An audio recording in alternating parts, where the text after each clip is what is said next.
It won't have escaped your notice that the pandemic is far from over.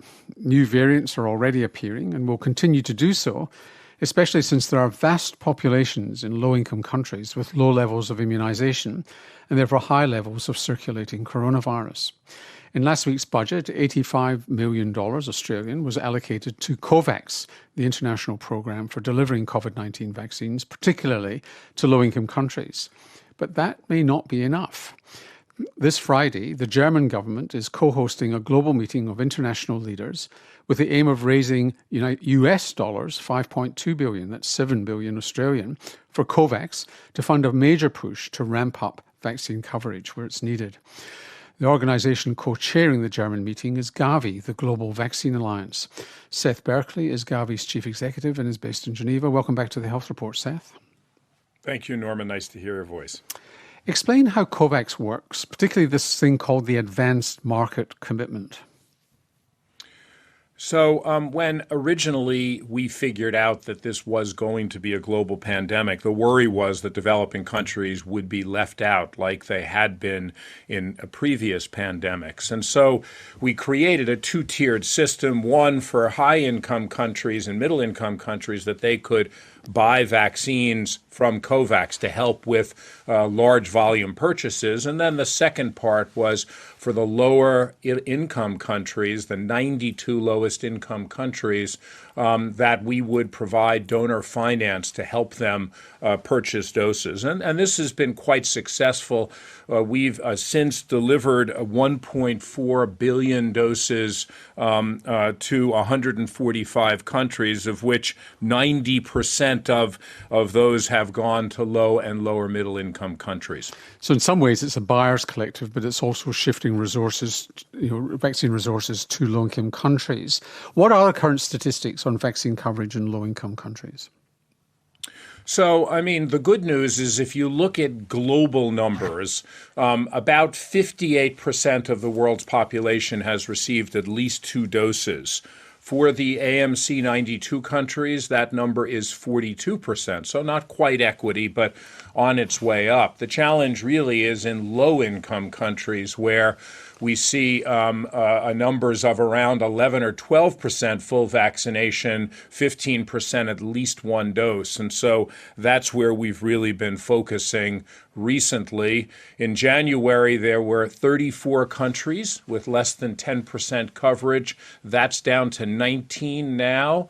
But obviously, that's way too many, and we really need to make sure that everybody's protected so we can stop those new variants that you talked about a minute ago. But the problem's not supply anymore, is it? There's plenty of vaccine around, isn't there? There is plenty of vaccine around, and that's been recent over the last few months. And of course, the challenge was in 2021, we had problems with export bans, we had problems with vaccine hoarding, and countries did not feel comfortable enough to do the type of long-range planning to be able to, work through what it would look like to get vaccines out to all their citizens. Now, with enough vaccine, that is happening. Of course, not necessarily always the right vaccine in the right place at the right time. But what we're really looking at now is trying to enhance the absorption capacities in countries and make sure their health systems, which tend to be weaker in the lower income countries, are as resilient as possible. So you're spending the 5.2 billion mostly on delivery rather than vaccines?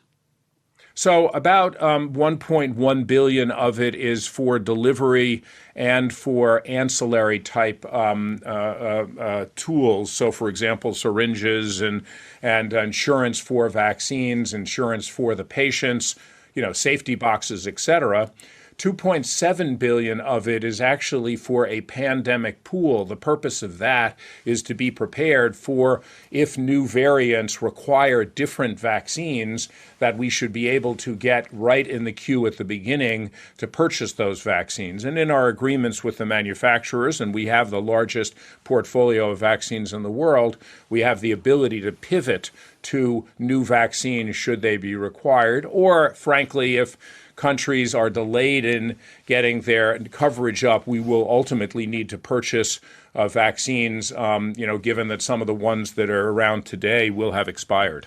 85 million Australian dollars, a lot of money, but it's not a lot when you're looking for 7 billion Australian. Is the Australian government giving enough? Well, we appreciate the Australian government's support. Australia has been a consistent supporter both of Gavi and the AMC. Now, with the 85 million, will have contributed 215 million Australian. Australia was, of course, the lead donor in Asia. We now see others also coming in. Japan has come in at $1 billion US, South Korea $210 million US, and China at $100 million. So we are seeing others step up as well, given the global need that's out there. Are you going to be asking Australia for more on Friday? I think it's the foreign minister who's going to the meeting. Well, of course, we will be asking all of our donors to step up to the plate. One of the challenges, Norman, is that there is complacency now. People feel like it's over. But, of course, as you rightfully said, it is not over. And until we get the world covered, we are at risk. And not just from humanitarian purposes, but also for taking care of ourselves purposes, because we're really not safe unless we're all safe. And that is something that people may not have believed in the past. But I think with the waves of outbreaks, people have seen how quickly an outbreak somewhere can spread around the world. So how is regular immunisation going on around the world? Preventable childhood diseases and so on, the bread and butter of Gavi before the pandemic?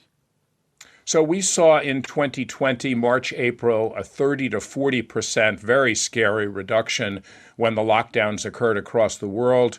Today, we've seen those numbers improve pretty dramatically, and we think the world is down about 3.5% to 4%.